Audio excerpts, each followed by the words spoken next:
Ыбырай Алтынсарин бақша ағаштары әңгімесі. Жаздың әдемі бір күнінде таңертең бір төре өзінің баласымен бақшаға барып, екеуі де егілген ағаштары мен гүл жапырақтарын көріп жүрді.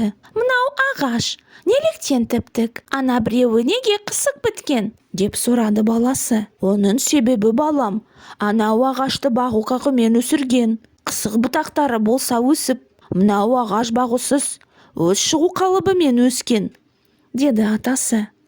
«Олай болса, бағу қағуда көп мағына бар екен ғой», деді баласы. «Бағу қағуда көп мағына барында шек жоқ, шырағым. Мұнан сен де өзіне әбірет алсан болады.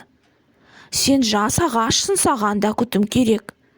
Мен сенің қате істеріңді түзеп, пайдалы іске үйретсем, сен менің атқанымды ұғып, орнына келтірсен, жақсы түзік құсы болып өсерсің. Бағусыз бетіңмен кетсен, сен де мынау қысқы біткен ағаштай қысы көсерсің», деді.